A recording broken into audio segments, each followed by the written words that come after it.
Bonjour à tous, merci déjà d'être présents pour notre conférence. On va se présenter déjà. Moi je suis Julien Gimenez, on vient tous les deux de Worldline et on va vous présenter une conférence sur l'authentification FIDO et qui s'intitule Tuez vos mots de passe avant qu'ils ne vous tuent. Pour commencer, on va faire une première partie un petit peu sur des rappels sur l'authentification, là, pour qu'on soit tous un peu à jour sur les termes et puis sur qu'est-ce que l'authentification. Donc on va commencer par une petite démo sur authentification, identification. Donc Kevin. Je vais préparer la démo. Ok. Hop, j'ai besoin de...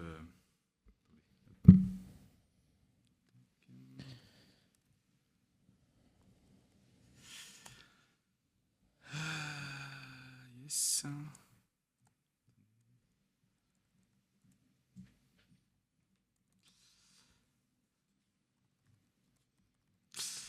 Ouais, Julien, je suis un peu coincé. Ah, qu'est-ce qui se passe? Mot de passe erroné. Ouais. Mot de passe, tu te souviens plus de ton mot de passe, quoi. Exactement, ouais. Bah, essaye de le deviner. On va prendre les classiques. 1, 2, 3, 4, 5, 6, 7, 8, 9. Voilà. Je sais pas.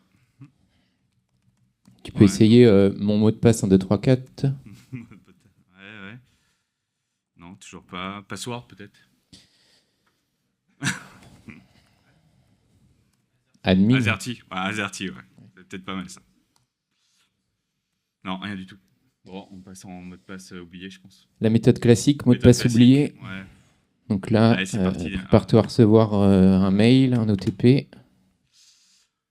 OTP, ouais. Un OTP. OTP. OTP, donc vous savez ce que c'est un OTP? Password, un mot de passe à usage unique qui est un peu plus court qu'un mot de passe, mais qui a une durée de vie plus courte que même plus courte que le Premier ministre en France. La galère. Bon, faut... Ouais. Ça arrive. Ça reçoit? Oui, ça reçoit. Alors, par contre, si tu prends par mail, il faut que tu connaisses ton mot de passe aussi. Ouais, éternelle galère. Re-galère. Non, c'est bon. C'est bon? Ouais, c'est bon. Donc OTP. OTP, donc Tada, tu vas y arriver. Il n'y a que 6 chiffres en général. Ouais, c'est à peu près ça, effectivement. Plus simple que le mot de passe où il a 12 caractères. Après, de toute façon, il faut que tu fasses ton nouveau mot de passe. Donc 12 caractères. Okay. Minuscule, majuscule. Un caractère spécial. Ouais. Pas de date de naissance. Pas de date de naissance. Ok, bon, ça va. Et en attendant, est-ce que tu peux nous rappeler ce que c'est la différence entre authentification et identification? Ouais, bien sûr. Ouais. Alors, identification, c'est dire qui je suis, et authentification, c'est comment je prouve qui je suis. Ouais, et là, tu n'arrives pas à prouver que tu es toi devant ton PC. Non, pas du tout, non, je sais. Ouais, c'est un peu malaisant. Ouais, sinon, on laisse tomber la démo, on va enchaîner sur la présentation peut-être. Ouais, je pense que ça sera beaucoup mieux pour tout le monde. Ok, donc allons-y. Donc on va commencer par les facteurs d'authentification. Donc là, vous avez une petite illustration du mot de passe avec ce que l'on connaît, donc ce que l'on sait, le facteur connaissance, que tout le monde a déjà vécu ce petit sketch où on a oublié son mot de passe et puis il faut le renouveler. La biométrie, qui est un autre facteur d'authentification qui représente ce que l'on est.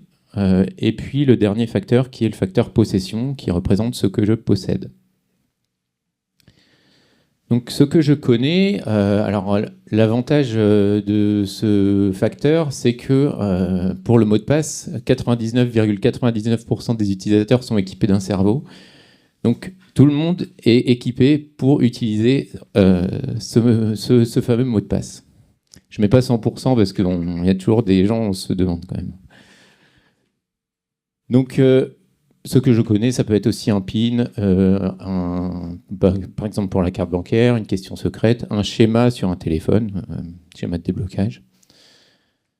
Le problème, alors les challenges qu'on va avoir sur ces facteurs-là, ça va être, pour avoir une bonne sécurité, on va devoir avoir un format un peu plus, un format complexe. On va devoir avoir un mot de passe unique par application dans l'idéal, une sécurisation du stockage, un nombre limité d'essais, voilà, forcer le changement régulièrement. Vous connaissez le principe. Donc là, on a la contrepartie, c'est l'expérience utilisateur qui est un petit peu compliquée souvent. On a aussi, en termes de sécurité, une authentification statique, c'est-à-dire que si au moment de l'authentification, on a une attaque man in the middle, quelqu'un récupère ce qu'on passe sur le réseau, il va récupérer le mot de passe saisi par l'utilisateur et il pourra rejouer ça pour toutes les autres authentifications. On est aussi vulnérable au phishing, puisque donc là, les attaquants vont essayer de récupérer les mots de passe en utilisant des sites de phishing, et une fois que c'est récupéré, c'est pareil. Et aussi, on a des problèmes de tout ce qui est keylogger qui peuvent être utilisés pour récupérer ces mots de passe. Donc ensuite, deuxième facteur d'authentification, le facteur « ce que je possède ». Donc là, l'illustration classique, ça va être tout ce qui est clé RSA, carte PKI qu'on va utiliser sur les PC par exemple. Donc là, le matériel souvent et le logiciel sont propriétaires. Donc en termes d'équipement et d'interopérabilité, c'est pas génial. Il faut vraiment que toute la chaîne en général soit fournie par le même fournisseur. En termes d'expérience utilisateur, c'est pareil, donc il faut quand même avoir un autre device à portée de main. Si on l'oublie, si on ne l'a pas sous la main, c'est compliqué. Et puis la sécurité, donc là en général, si on se fie à ces devices-là, elle est souvent bonne, mais elle peut être variable aussi en fonction de comment c'est implémenté. On ne sait jamais au final qu'est-ce qui est implémenté derrière, est-ce que c'est vraiment sécurisé ou pas. Mais en général, c'est plutôt pas mal. Ensuite, on a souvent tous un téléphone. Donc là, on va gagner en termes d'expérience utilisateur, puisqu'on va pouvoir utiliser le téléphone en tant que facteur je possède. On possède un téléphone. Souvent, il y a plein de sites maintenant qui vont nous reconnaître grâce à notre téléphone et qui vont nous envoyer une alerte si on se connecte depuis un autre appareil, depuis un PC, enfin depuis un PC différent, parce que là, je dis téléphone, mais ça peut être aussi PC. Par contre, le niveau de sécurité, déjà là, il est souvent moins bon puisque on va se baser sur du device fingerprinting, donc c'est-à-dire le site ou l'application va récupérer les informations qu'elle a à disposition et essayer de faire un peu une reconnaissance sur la base des informations qu'elle récupère, mais c'est pas aussi fiable que du matériel. Ensuite, on a aussi, donc toujours dans le facteur je possède, la SIM. Donc, quand on reçoit un SMS OTP, en fait, qu'est-ce qu'on prouve? C'est qu'on prouve qu'on possède bien la SIM qui est associée à ce numéro de téléphone. Il y a aussi des problèmes au niveau du SIM swapping, c'est-à-dire, alors c'est un peu moins le cas maintenant, mais il y a eu toute une période où les attaquants appelaient les opérateurs pour dire que tel numéro de téléphone a perdu sa carte SIM, merci d'envoyer une nouvelle carte SIM à telle adresse. Et en fait, l'attaquant il récupère la nouvelle carte SIM, et il récupère donc tous les OTP SMS qui sont envoyés. Smishing, vishing aussi, c'est des termes qui sont dérivés du phishing. Smishing, c'est pour le phishing à travers les SMS. Vishing, c'est pour les phishing à travers la voix. Donc un faux conseiller bancaire, par exemple, qui va vous appeler ou des choses comme ça. On a maintenant un nouveau terme encore depuis les JO, c'est le quishing, le phishing à travers les QR codes. Donc là, on va mettre des faux QR codes pour récupérer, pour emmener l'utilisateur sur un site de phishing, et puis récupérer un mot de passe ou des choses comme ça. Donc voilà un petit peu l'état des lieux de ce facteur-là. Et puis le dernier qu'on a présenté, donc le facteur biométrique, ce que je suis. Alors là, on va avoir, pour tout ce qui est empreinte digitale, reconnaissance faciale, un taux d'équipement qui est souvent pas mal aussi, puisque sur les téléphones, sur les PC, oui, voilà, on va avoir de la biométrie, empreinte digitale, reconnaissance faciale. Alors là, c'est apparu un peu rapidement, mais utilisation restreinte, par exemple, par contre, c'est pour tout ce qui est iris, forme de la main, veine de la main. Et voilà, il y a d'autres biométries qui existent, mais pour le coup, là, on n'a pas une équipe. Enfin, les utilisateurs ne sont pas équipés forcément de ces équipements-là, quoi. Sur les applications smartphone aussi, l'avantage c'est que ça peut être facilement utilisé avec les librairies iOS ou Android. Donc là, on a une sécurité qui est quand même assurée par ces librairies-là. Et puis, c'est disponible également sur PC. Donc là, j'ai parlé de la biométrie physiologique, mais on a aussi de la biométrie comportementale maintenant qui arrive depuis un certain temps. Je dirais en ce moment avec l'IA générative qui a d'autres soucis de challenge à résoudre au niveau sécurité. Ça va être tout ce qui concerne la voix, la démarche. Donc on sait reconnaître quelqu'un à sa façon de marcher. Avec un téléphone, on peut récupérer plein de data sur la vitesse, la hauteur, etc. On sait récupérer des informations et détecter, faire un comportement biométrie là-dessus. La frappe au clavier, la gestuelle, etc. Il y a donc là-dessus aussi un niveau de sécurité qui va dépendre énormément de l'implémentation. Donc ça peut être très sécurisé comme ça peut être pas du tout sécurisé en fonction de comment c'est implémenté et puis du curseur, où est-ce qu'on met le curseur entre l'expérience utilisateur, à chaque fois, si je me mets devant mon PC et qui me dit non, je vous reconnais pas, c'est juste peut-être parce que j'ai changé de coiffure, ça va pas nous plaire, quoi. Donc on va avoir le curseur aussi qui va être à mettre en plus ou moins sécurisé, plus ou moins expérience utilisateur. Et puis des questions de vie privée, puisque toutes ces données-là, surtout les données physiologiques, si jamais on se les fait voler, c'est encore plus compliqué qu'avec un password, parce que là, on ne pourra pas changer de biométrie. Un mot de passe, si on se le fait voler, on peut le changer. Les empreintes digitales, c'est un peu plus fatigué, c'est un peu plus compliqué. Donc voilà déjà un petit état des lieux de l'authentification, les facteurs d'authentification et surtout les challenges qu'on a en termes d'interopérabilité, de facilité de mise en œuvre. Le mot de passe, voilà, tout le monde peut se rappeler d'un mot de passe. Ça crée d'autres problèmes au niveau expérience utilisateur. Il y a des problèmes de sécurité qui dépendent souvent de l'implémentation. Un mot de passe bien construit, c'est très sécurisé. Une clé hardware, ça peut être très sécurisé, mais ça peut aussi ne pas l'être. Voilà, c'est difficile de savoir à l'avance quel niveau de sécurité on a. Des problèmes de vie privée. Voilà. Donc maintenant, on va passer à FIDO. Donc FIDO, est-ce que vous avez déjà entendu ce terme-là? Je pense que non, jamais. Ah, vous avez tous entendu parler au moins de FIDO pour les croquettes.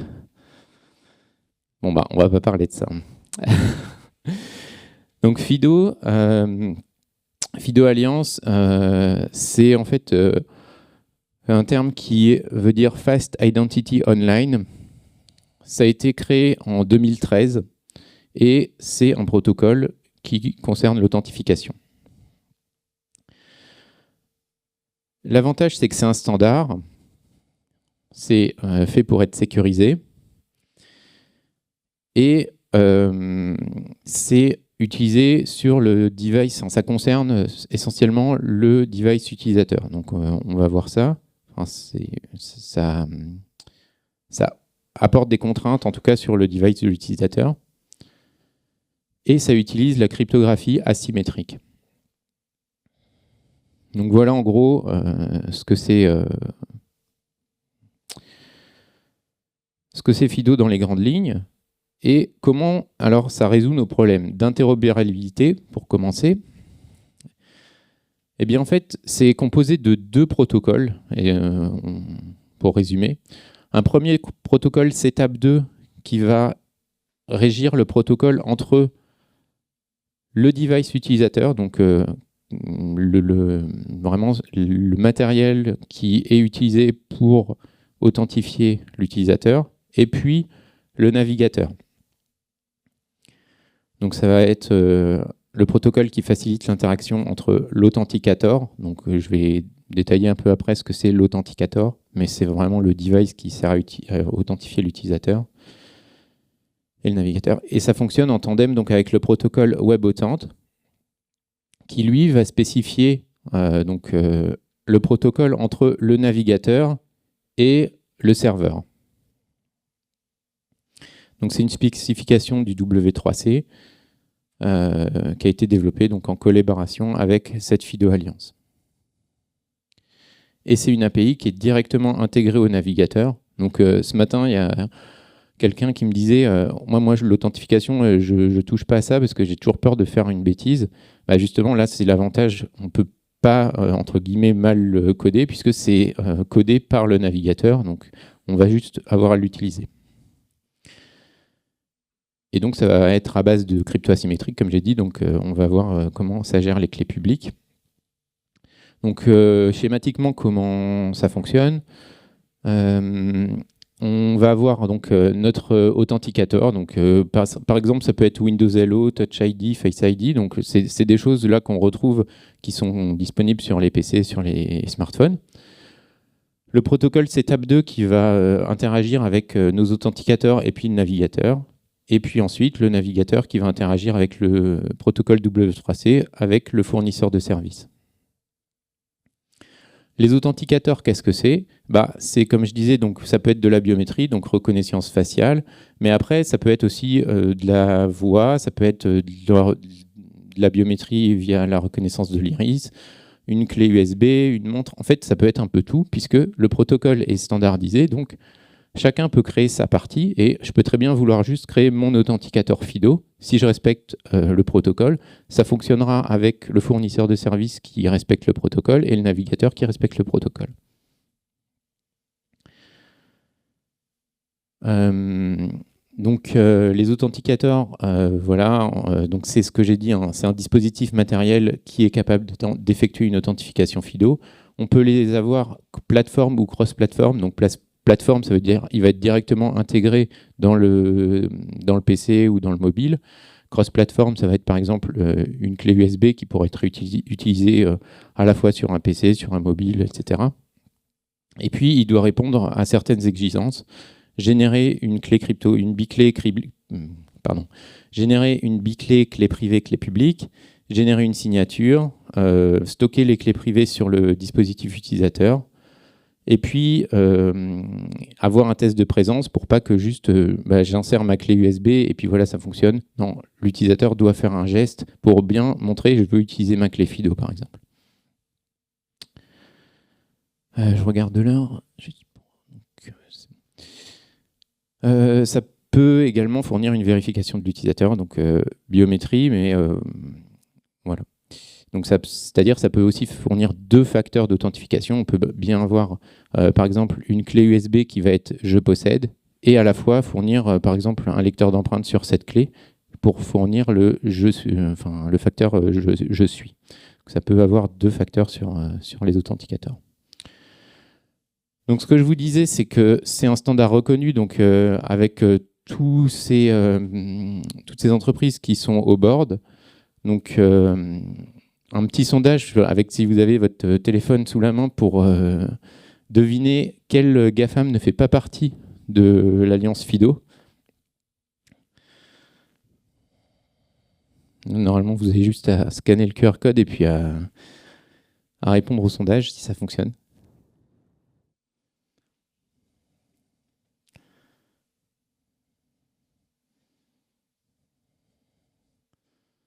On n'a qu'une réponse.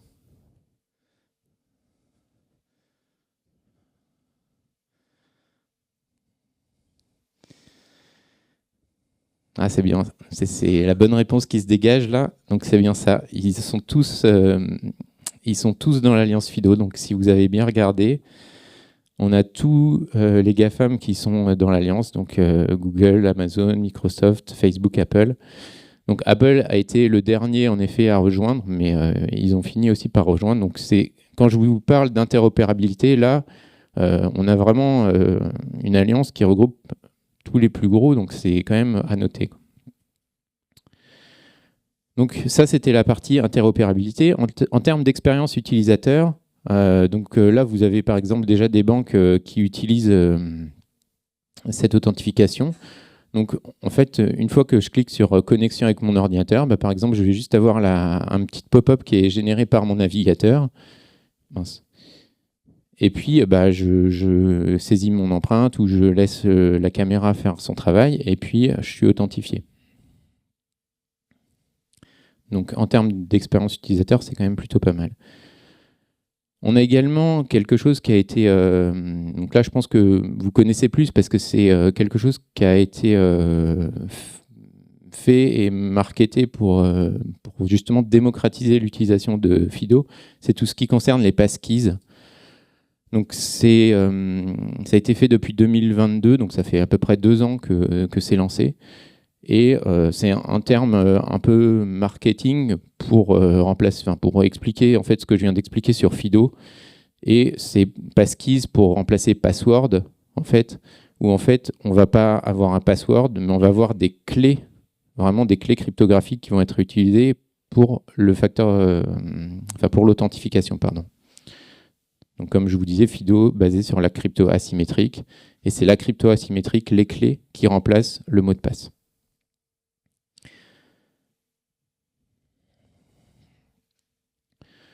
Donc voilà, c'est ce que je vous disais, donc lancé en mai 2022.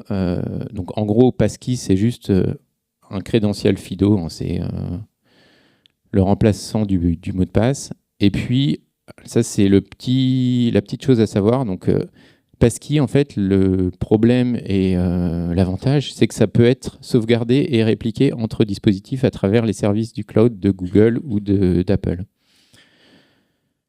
Donc nous, on ne conseille pas trop de prendre cette option. C'est une option qui permet de synchroniser ces clés-là. L'avantage, c'est que si j'ai oublié mes clés, en fait, vous allez avoir une option de Google ou d'Apple qui va vous permettre de récupérer vos clés cryptographiques. Le problème, c'est qu'elles sont stockées chez Google ou chez Apple. Donc voilà, c'est un compromis à avoir, mais c'est bon à savoir, quoi. Enfin, c'est important de savoir ce que vous faites. Et surtout ce que le client qui implémente ça va faire. Donc l'avantage de ces passkeys, c'est un fonctionnement identique à un gestionnaire de mots de passe, en gros, où en fait on va avoir quelque chose d'automatique, on va remplir son identifiant et le navigateur va directement, en respectant le protocole FIDO, aller chercher la clé cryptographique et puis pouvoir répondre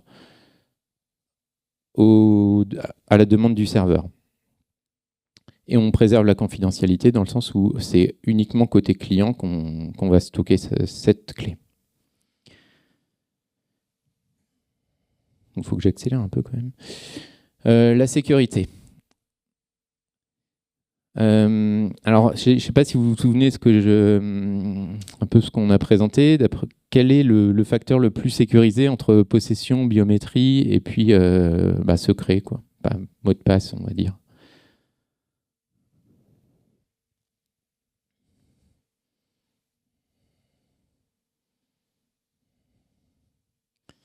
Voilà, bon.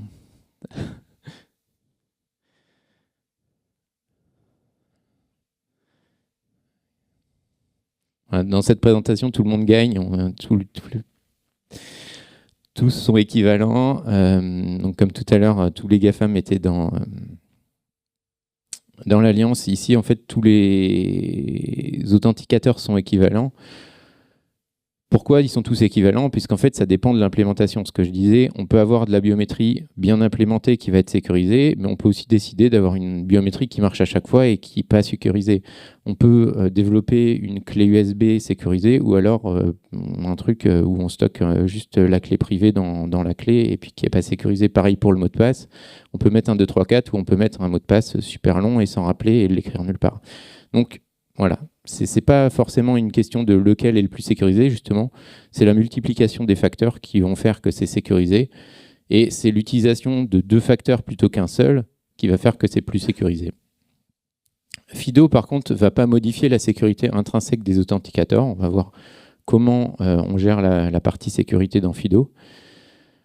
Par contre, ça impose une cryptographie à clé publique et ça, on va voir que ça apporte de la sécurité. Là, je ne vais pas rentrer dans le détail du graphique, mais juste pour dire que aussi le protocole FIDO impose d'avoir une clé différente par service. Donc bon, là, je ne rentre pas dans le détail du process ici, mais juste c'est un process qui permet d'avoir une clé différente si je crée un credential pour Facebook ou pour Google, je ne vais pas utiliser la même clé. J'utiliserai la même clé principale, mais en fait, je vais dériver des clés différentes pour ne pas être reconnu sur les sites de la même manière. Et enfin, la cryptographie asymétrique, comment ça marche donc, comment ça marche dans le protocole FIDO? En fait, le serveur va envoyer un challenge, donc un nombre aléatoire. Il va envoyer ce challenge au navigateur ou au client FIDO. Ensuite,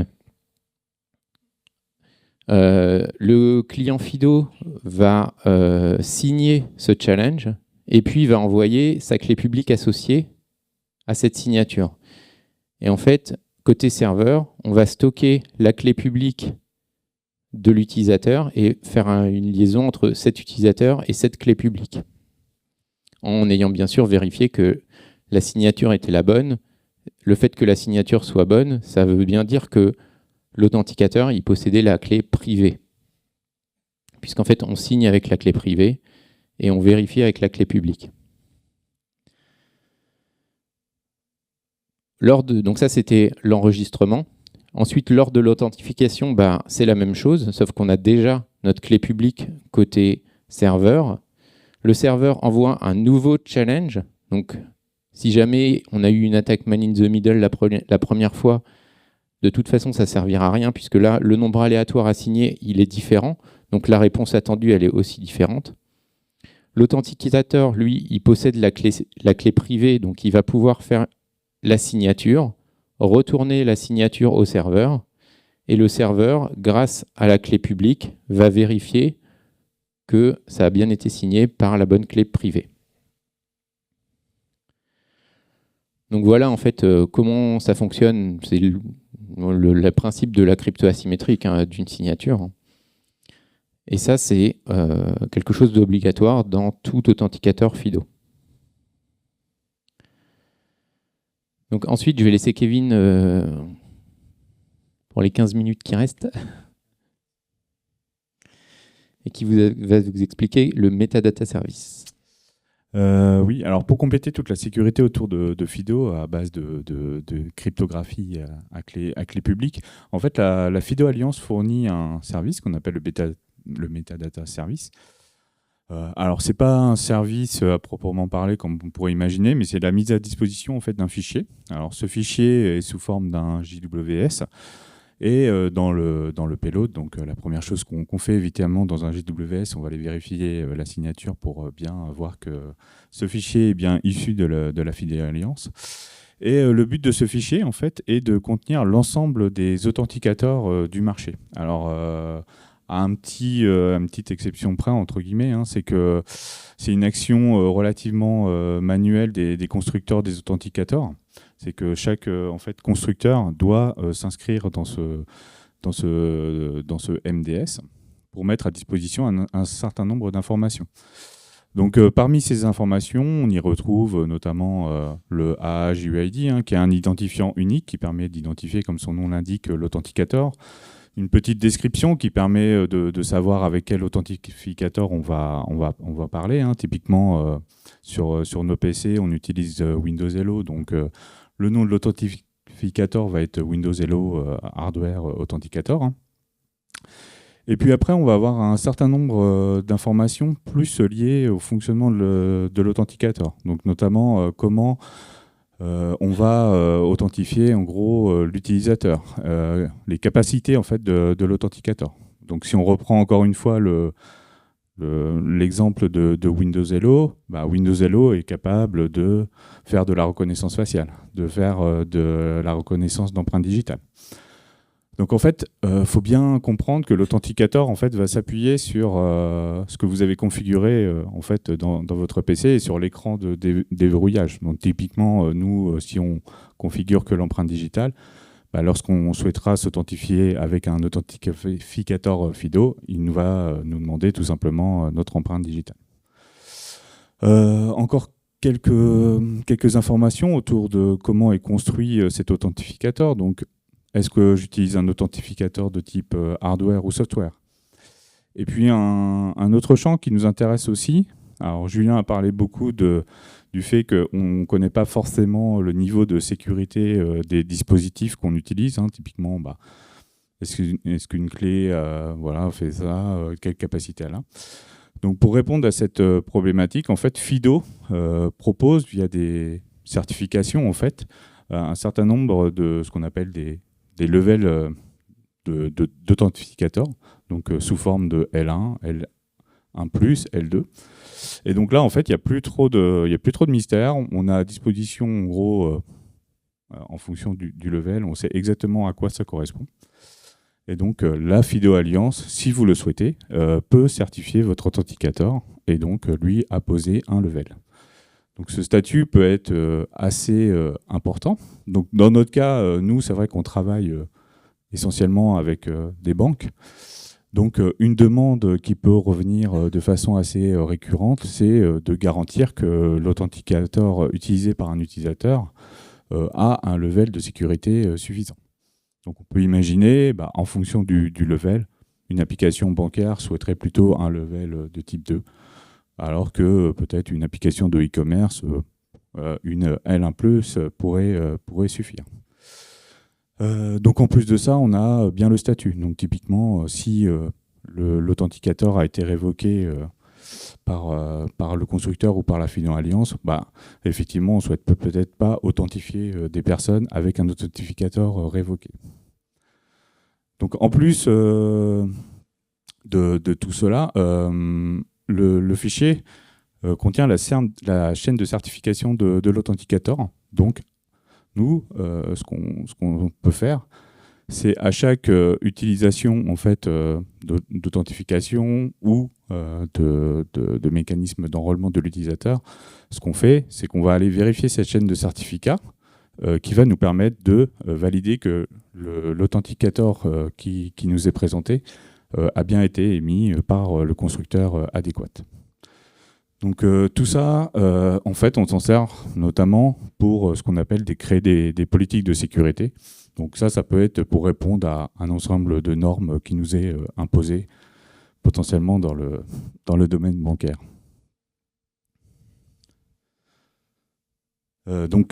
Alors Julien a parlé pas mal de phishing, de man in the middle, donc on va voir un petit peu rapidement comment ça se traduit.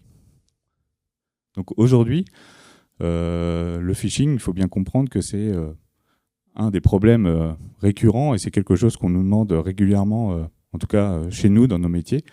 Comment je fais pour contrer le phishing? Donc là, on a repris quelques études, on a essayé d'extraire des chiffres, mais quelle que soit l'étude qu'on a pu trouver, il en ressort que, en gros, le phishing, alors on a parlé de smishing, de quishing, c'est toujours la première cyberattaque mondiale. Bon, il faut dire qu'après des campagnes de phishing, ça peut être relativement simple à mettre en place. On voit qu'aujourd'hui, on a beaucoup de fuites de données, donc récupérer des numéros de téléphone, des adresses email valides, des choses comme ça, c'est relativement simple. Construire des emails de phishing, visiblement, en plus, je pense qu'en s'aidant de n'importe quelle intelligence artificielle générative, on peut arriver à avoir des choses assez pertinentes.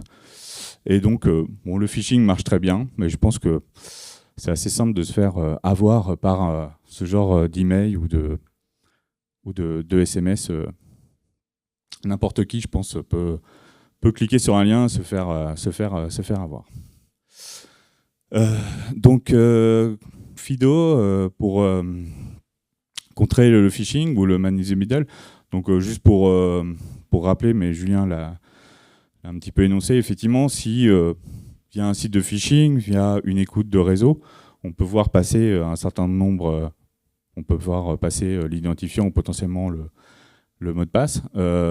Donc, en utilisant une technologie comme FIDO, en fait, alors c'est ce que j'ai mis en rouge, dans ce cas-là, en fait, à chaque fois, les modèles, les clés biométriques, en fait, rien ne transite sur le réseau. Donc tout reste sur l'appareil utilisateur ou donc côté authenticator, et en fait, on ne retrouve rien côté serveur, aucun credential qui pourrait permettre de rejouer une authentification.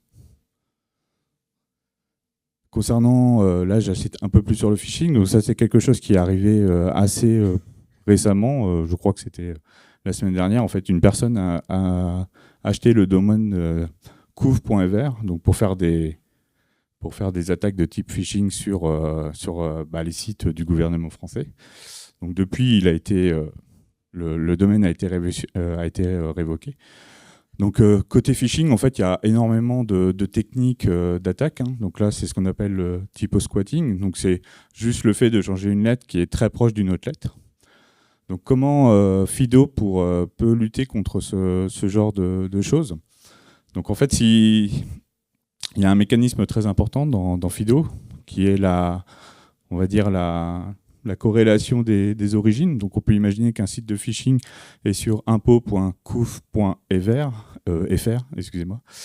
Et en fait, la configuration du serveur FIDO nous renvoie info.gouv.fr. Donc en fait, le protocole FIDO est capable de faire une corrélation avec la requête d'origine et la configuration du rolling party.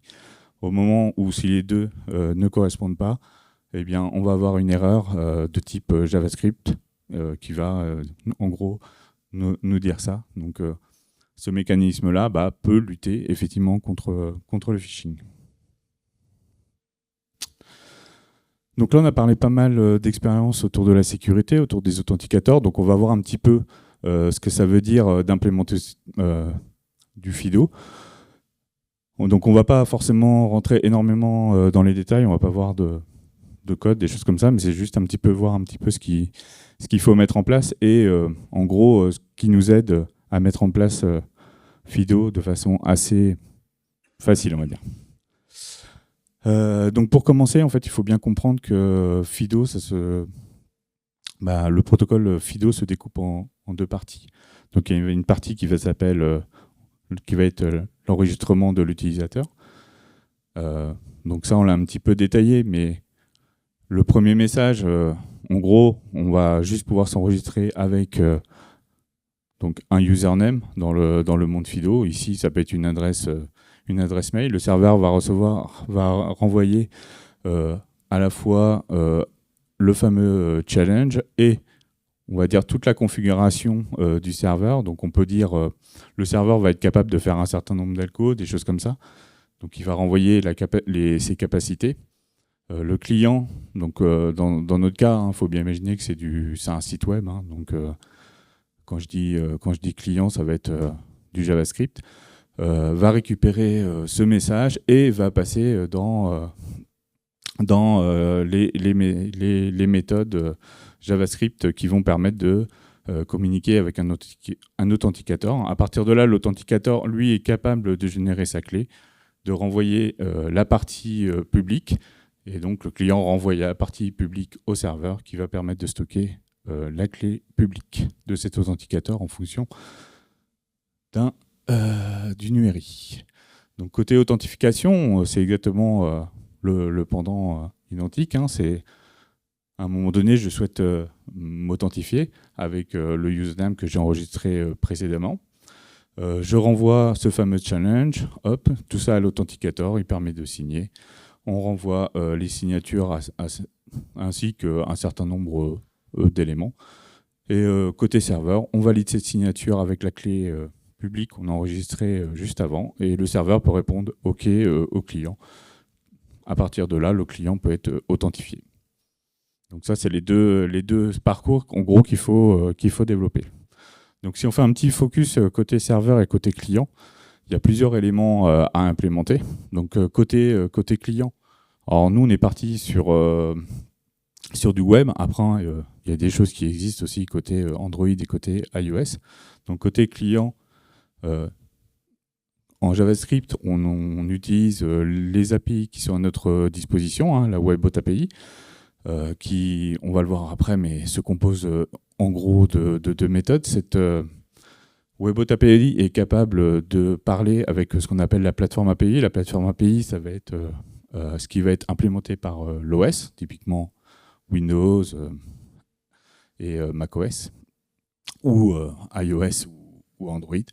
Donc capable de parler avec des authentificateurs de type plateforme ou cross-plateforme avec le protocole CETAP2. Et comme on l'a déjà dit, la partie JavaScript va parler en Webbot à la partie serveur qui va se découper en deux parties. Une partie relaying party qui va être juste un serveur de type, en gros, qui va faire passe-plat, qui va juste parler, exposer quelques API pouvant répondre au protocole Webbot. Alors, petite particularité pour que ce qu'on a présenté juste avant, la request origin puisse matcher avec en fait, vos développements front, il faut que le relaying party soit sur le même domaine que le browser sur lequel il va être appelé. Donc le relaying party va parler au Fido serveur qui lui va implémenter toute la logique, on va dire, métier de Fido. Donc répondre, enregistrer un utilisateur, aller chercher une clé publique, etc. Donc quelques développements comme ça, et gérer toute la partie metadata service qui va permettre donc de récupérer les informations des authenticateurs ainsi que leur certificat. Donc là, c'est vraiment... alors côté client, il y a vraiment que ces deux méthodes-là. Il y a une autre méthode qui permet juste de vérifier que votre navigateur est capable de faire du Fido. Alors quand je dis votre navigateur, c'est votre OS. Donc à votre disposition, voilà, un create, un get. Le create permet de créer la clé privée sur l'authenticateur, et le get permet d'aller aussi parler avec votre authentificateur. Donc ça, c'est soit vous le faites à la main, soit il existe énormément de bibliothèques qui vont, on va dire, englober ces deux méthodes et faire on va dire un peu toute la tuyauterie du protocole Webbot, quoi. Alors ça, on l'a vu rapidement dans les autres slides. Il y a une nouvelle, on va dire qu'il y a un nouveau attribut dans la balise input qui s'appelle autocomplete, et on peut mettre username Webbot, et à partir de là, si vous avez, alors je ne connais pas sur macOS, mais en tout cas sur Windows, il faut avoir Windows 11 sur une certaine version pour pouvoir l'utiliser. Et donc là, grâce à ça, vous pouvez lister l'ensemble des passkeys que vous avez créés. Donc en termes d'expérience utilisateur, c'est plutôt agréable. Côté serveur, donc là j'ai listé du serveur vraiment très orienté Java. Donc on a plusieurs choses à notre disposition, des frameworks, on va dire, plus haut niveau de type Vertex et Quarkus, qui eux implémentent nativement du serveur Webbot. Alors nous, on est plus, c'est vrai que chez Warland, on est plus Quarkus. Donc c'est vrai qu'en important la librairie Quarkus Sécurité Webbot, en fait, on a déjà tout un serveur de prévu qu'on peut aller customiser. Donc c'est assez souple. Après, vous pouvez utiliser des bibliothèques, on va dire, un peu plus bas niveau, notamment la bibliothèque donc, qui est assez utilisée, qui est fournie par Yubico. Yubico, c'est un peu les pionniers de tout ça. Donc eux, ils fournissent une implémentation de serveurs. Et si on veut aller encore un petit peu plus bas, on peut utiliser la librairie qui s'appelle Webbot4j, qui eux, en gros, implémentent... ils ont fait un travail assez sympathique, parce qu'en gros, ils implémentent uniquement le protocole et les objets décrits dans les pages W3C.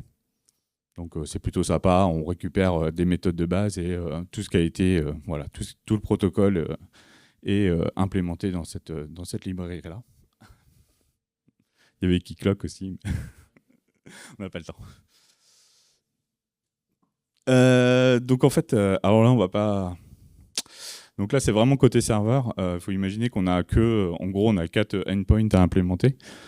Donc on va passer sur la beauté des endpoints, mais c'est ce qui est décrit dans la documentation et c'est ce qui permet surtout de passer la certification serveur. Les outils de FIDO vont utiliser ce nom de endpoint. Donc 4 endpoints à implémenter et là j'ai juste mis le schéma minimum de la base de données qu'on doit implémenter pour avoir un serveur FIDO, quoi. Et visiblement on a fini notre presse. Tout à fait. Donc, il n'y aura pas forcément le temps pour des questions. Peut-être une question. Non. Donc, pour conclure, donc, on a quelque chose qui est... donc, vous avez compris, avec de la vie privée par design, de stockage des données décentralisées, des données biométriques, un protocole qui est interopérable. Voilà, bon, de toute façon, basé sur la crypto asymétrique pour apporter de la sécurité, avec un level de sécurité aussi voilà, où on dit quel niveau de sécurité on apporte. Et puis voilà, donc après, n'hésitez pas à nous retrouver dans les couloirs pour les questions. Merci à tous.